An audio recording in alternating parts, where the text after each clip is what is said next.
New at 6, a legal battle over lawn care. A St. Peter's couple could go to jail because they refused to plant grass in their yard. Good evening, I'm Mike Bush. And I'm Ann Allred. St. Peter's requires residents to have turf grass in at least 50% of their yard. But this woman, she's allergic and says planting that grass would be a health hazard. As 5 on your side's Ray Strickland reveals, that decision could land her in prison and a possible fine of up to $200,000. Ray?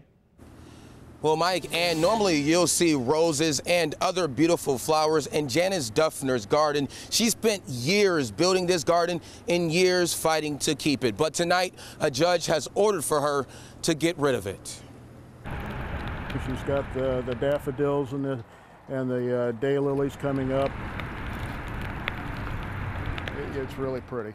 A garden that takes on a life of its own. And all our friends want to walk through it. She's out here trimming all the time. But the work of Mark Lecko's next door neighbor, Janice Duffner, could soon be gone. I don't know why anybody would want to take this pleasure away from her.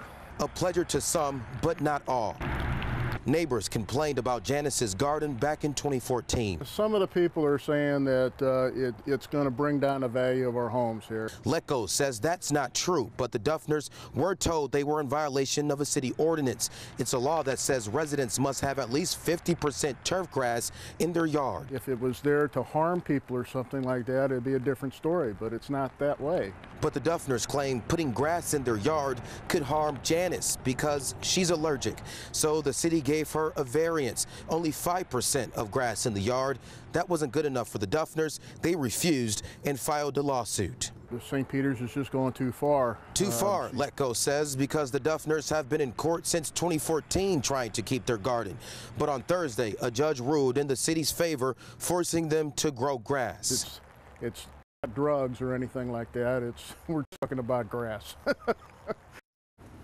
The attorney for the Duffners says if an appeal to this judge's ruling does not work, he will take this case to the U.S. Supreme Court because he says this is about property rights and constitutional rights for that matter. Now, we did reach out to the St. Peter's city attorney, but he did not give us a call back.